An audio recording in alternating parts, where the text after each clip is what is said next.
all communities that were affected, the halls played a major part, but as far as the Majigonka Hall, it was our central point, our hub, our point of contact for everybody, just the spot that you could go to and know there was someone there to support. The actual first get-together that we had after the fires, where everyone came from the district, it was just so important to be able to see everybody else and ask how they were going and share stories and just be there for each other and realise that you sort of all come through it together and you're actually still all there. The other part for the hall, apart from being the hub for all the donations and all the gifts and everything that outside help that was coming in, was also a place for some of the people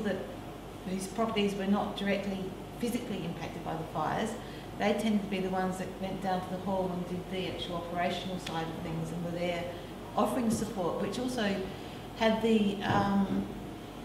double effect of making them feel part of the community rather than being on the outer because they weren't burnt. It was more that they took on a really important role in the community because they were there to support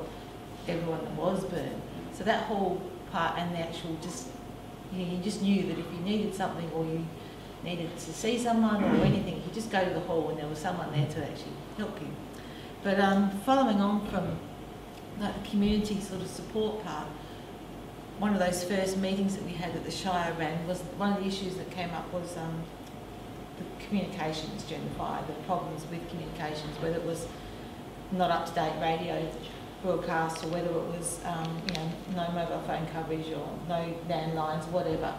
All that the communication issue was a real concern for everybody, and as a result of that we ended up getting funding through the FRRR via the Shire's application through to VIBRA to start with. We ended up getting funding for a community UHF radio network, and that's now been in all the three valleys, Cancuna, Rose White and Majigonga. Our Majigonga one, we've got over 120 residences, and everybody has got a UHF radio that is able to communicate with people within their locality to get over the restrictions of the physical restrictions of the geography of valleys and hills and etc. We actually divided our community, including Bawiji, into 5 different hubs. So we actually have a central leader and deputy for each of those hubs, and everybody in that hub can at least communicate with their leader and deputy. So we're hoping that in the event of an emergency, there's a means of people actually being able to listen and actually receive information. There's also a quick way of actually transmitting information or important information or requests for help, and hopefully it sort of reduces the effect of feeling alone, the feelings of, when you,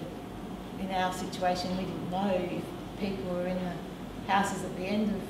Piney Lane there when the fire was heading that way, and there's no way you could find out. You couldn't ring, you couldn't send a carrier pigeon. No.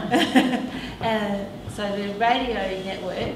that has been issued to everyone, the feedback, even though we haven't really had the opportunity to, which is good, of using it in an emergency, and it might work as well as we hope in an emergency, but I think it provides a peace of mind